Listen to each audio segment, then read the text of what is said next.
And the ACC, which was down this year overall as far as their depth, they have 3 teams left.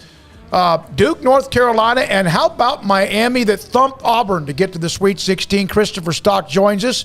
Christopher covers the Miami Hurricanes for InsideTheU.com. He joins us on SicEm 365 Radio. Christopher, obviously Miami gets in. The ACC was bashed most of the year. And now they have 3 of the 16, and nobody else has that many. But let's discuss Miami. What turned them on once the tournament started? They stuck to their strengths. So they've got 2 guards in particular with Cameron McGusty and Isaiah Wong, and both of them have played really well. And Charlie Moore at point guard. So a lot of the talk of the tournament is you've got to play to your identity, what you've done all season long. And I feel like the teams that do that the best in the tournament are able to succeed. And Miami stuck to their plan. They are guard heavy. They get their points that way, and they create turnovers. And they've not had very many turnovers, just 7 turnovers in the first 2 games. That's happened, maybe not that little amount, but they've been a team that's protected the ball throughout the season. They're doing things that they've done all year long, and that's really just they've stuck to their identity of playing this small ball, and they've got a favorable matchup really against Iowa State now. Christopher, with their matchup with Iowa State, is there a bit of feeling of relief, excitement that they got another double-digit seed? I mean, look, I know they just beat Auburn and beat the hell out of them, but even still, to kind of get a draw like this has got to feel pretty optimistic around Coral Gables. Sure, you want to keep it going. Miami's never been past the Sweet 16. This is the 4th time, 3rd time under Jim Larrañaga, so this isn't the best team they've ever had or anything like that, but they've never made it past this far. So, they've got a chance to go in and play. Yeah, you're always looking for favorable matchups, but any team that's been in the tournament a number of times, looking ahead and thinking things are breaking their way with brackets, that's how you get beat down in the tournament, and you don't get as far as you like, especially if you're a higher seed. So Miami will have a challenge, and they can certainly lose this game, but when you're talking about matchups, and it's very interesting what Iowa State's already been able to do. But yeah, there's excitement. People are curious to see if Miami can keep this thing going. Yeah, and couldn't you say that Iowa State's probably thinking the same thing? Hey, we got a 10 seed that we're not playing a single-digit seed in this round either. Yeah, definitely. And again, when you look at these teams, they both want to create turnovers. They've done a good job of that. You're going to see very similar styles kind of going head-to-head, with this matchup. But yeah, Iowa State was probably feeling good, especially how bad they were playing at the end of the season going into the tournament. The way those last 3 games shaped out, they've gotten it together, back on playing defense and holding teams, under 60 points, and they'll be looking to do the same against Miami. I just looked at the schedule for Miami, and I got to be honest with you, I know they were there, and I know that they were a part of the conversation, but they have 7 losses, 3 of them by a point, 1 by 3 points, 2 by 4 points, and they lost to somebody by 6. Florida State twice by a point. They got blown out by Dayton and Alabama, and also another double-digit loss. So that is something where they were close to being even better than what their record indicated.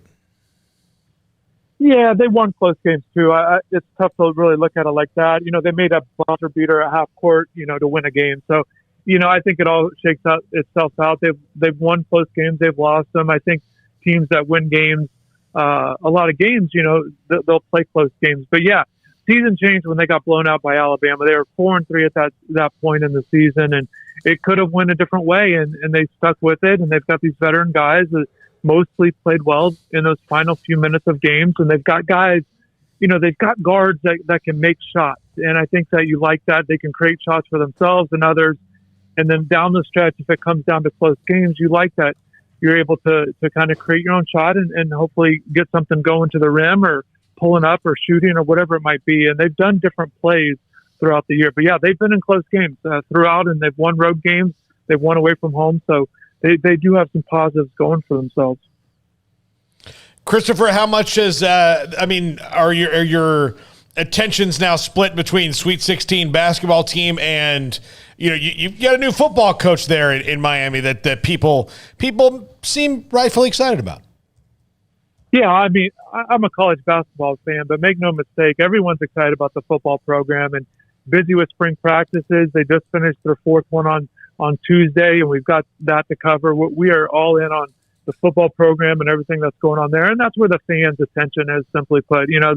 It's nice with the basketball teams going, but how it's been going lately. But, everyone's excited about the football team. And, it's just kind of one of these things where the program is, with how they've done lately these last few years, they've not generated the interest level that they would have liked, especially when you have a run like this, because of how things have gone in recent years.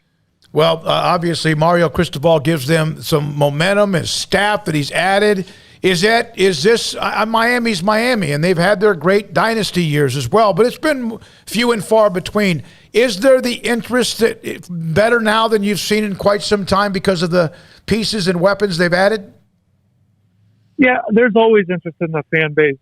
They always believe, they're always excited, they're always hoping for the off season for things to generate good results. They've pretty much, for the most part, recruited pretty well over the years, especially when you talk about what they go against in the division at the ACC Coastal there. But simply put, they've fallen short a number of years, just 1 10-win season in the last 20 years. So, yeah, there's excitement, and I think people are seeing, whether it happens this year, but just in the near future, this program should be able to legitimately compete for an ACC title, something they've not done for a long time. Yeah, there's a lot of belief, not just in Mario Cristobal, but you mentioned the staff they've put together.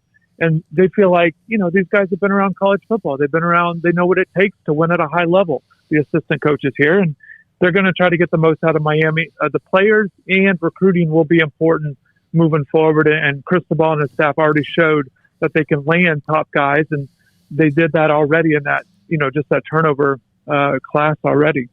Christopher Stock, again, covered Miami now for almost 20 years, owns InsideTheU.com, among anything else he does. Stock at InsideTheU.com is where you can email him. I got to ask you, Christopher, there's a picture of you on Twitter. And, it looks like you're a good-looking young dude that fits into Miami pretty well. And then there's your podcast. And is that the same picture of you? Oh, absolutely. So you look like Duck Dynasty or something right now. Is that something that you just changed your look? Oh, I grew out a beard. I'm going to take offense to the Duck Dynasty thing, but yeah, no. I'm sorry, I didn't mean it as a negative. No, it's all good. I'm just just kind of being me. I've enjoyed doing and we talk about the podcast. Yeah, a lot of things going on the YouTube channel on Inside the U and interviewing people. And yeah, I'm just kind of just being me right now, and things always change. We all evolve and move forward, and it is what it is. Be who you are. Yeah. Be who you are. And by the way, on the podcast, that's what we've done for almost 2 years, and it's exploded. And isn't it amazing how technology can change what we do or how we used to do it compared to now? And we have to do that, right? Whether it's whatever it is, we got to keep moving. We got to keep giving people the content that they want, and keep evolving, trying to get better. We always try to get, it doesn't matter. You mentioned, this is year 20 for me, but I'm still trying to get better at what I do and trying to just deliver as much content as we can to the fan base. That's what we're supposed to do, as journalists. And just kind of enjoying it and enjoying the work, but continuing to just pump out content.